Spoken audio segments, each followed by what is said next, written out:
ओम श्री परमात्मने नमः। अष्टम खंड। उद्गति के संबंध में शीलक और दालभ का संवाद। प्रसिद्ध है, तीन ऋषि उद्गति का तत्व जानने में कुशल थे। एक तो शाल्वान के पुत्र शीलक, दूसरे चिकितायन के पुत्र दालभ और तीसरे जीवल के पुत्र प्रवाहण। एक बार वे तीनों आपस में इस प्रकार कहने लगे, निश्चय ही हम लोग उद्गति विद्या में कुशल हैं, इसीलिए यदि सबकी सम्मति हो तो हम उद्गति के विषय में बातचीत करें। बहुत ठीक है, ऐसा ही हो। यूँ कहकर वे सब एक स्थान पर सुख से बैठ गए। तब प्रसिद्ध राज ऋषि जीवल के पुत्र प्रवाहण ऋषि शेष दोनों से बोले, पहले आप दोनों पूज्य जन बातचीत आरंभ करें। उपदेश देते हुए आप दोनों ब्राह्मणों के वचनों को मैं सुनूंगा। यूँ कहकर वे चुप हो गए। कहा जाता है, तब वे शाल्वान के पुत्र शीलक ऋषि चिकितायन के पुत्र दालभ से बोले, कहिए तो मैं ही आपसे प्रश्न करूं। इस पर दालभ ने कहा, पूछो। शीलक ने पूछा, शाम का आश्रय कौन है? दालभ ने कहा, स्वर ही शाम का आश्रय है। स्वर का आश्रय कौन है? इस प्रकार पूछे जाने पर उन्होंने कहा, प्राण ही स्वर का आश्रय है। फिर प्रश्न हुआ, प्राण का आश्रय कौन है? उत्तर मिला, अन्न ही प्राण का आश्रय है। शीलक ने फिर प्रश्न किया, अन्न का आश्रय कौन है? दालभ ने उत्तर दिया, जल ही अन्न का आश्रय है। शीलक ने पुनः पूछा, जल का आश्रय कौन है? दालभ ने कहा, स्वर्गलोक ही जल का आश्रय है। उस लोक का आश्रय कौन है?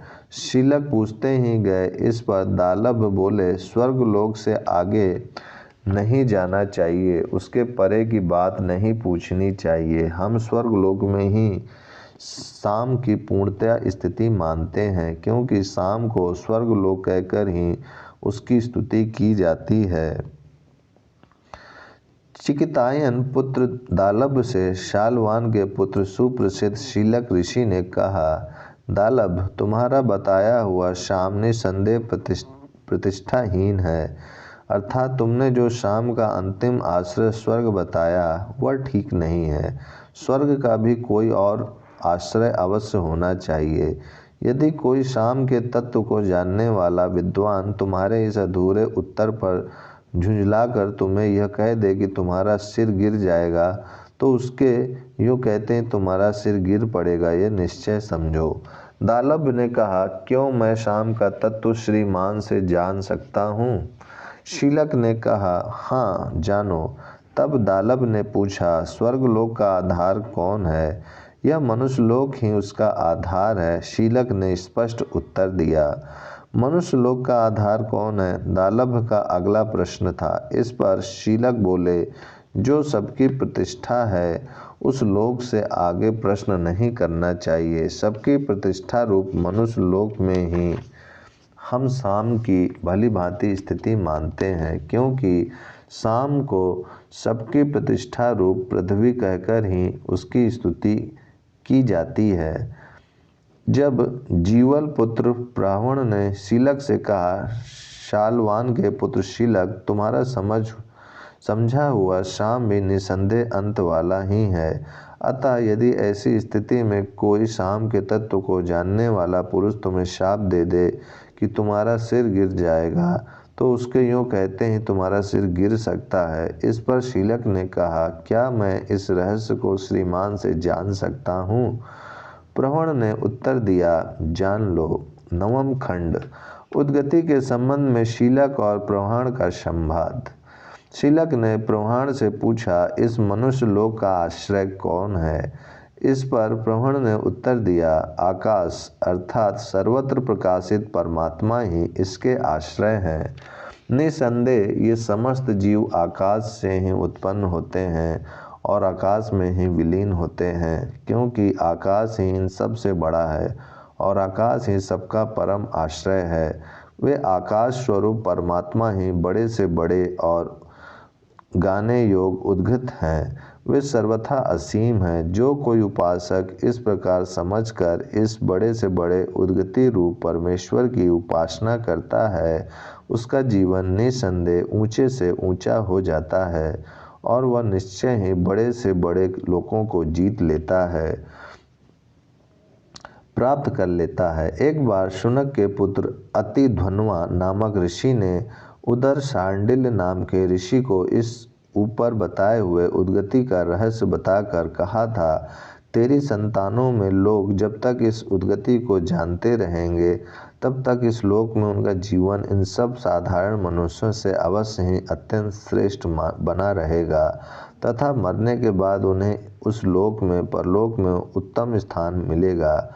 इस प्रकार समझना चाहिए। इस रहस्य को जानने वाला जो कोई पुरुष उद्गति की उपासना करता है, उसका जीवन इस मनुष्य लोक में निश्चय ही सर्वश्रेष्ठ हो जाता है तथा मरने के बाद परलोक में उसे सर्वोपरि स्थान मिलता है, यह निश्चित बात है।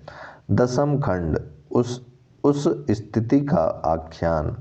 एक बार ओले गिरने से कुरु देश की खेती चौपट हो गई थी।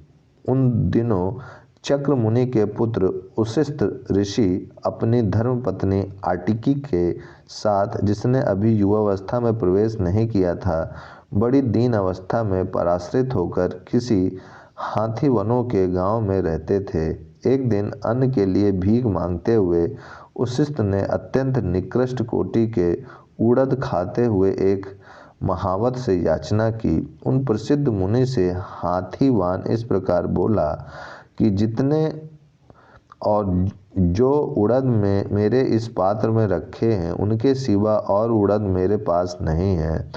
ऋषि ने कहा, इन्हीं में से मुझे दे दो। महावत ने अपने पात्र में बचे हुए सारे उड़द उन्हें दे दिए।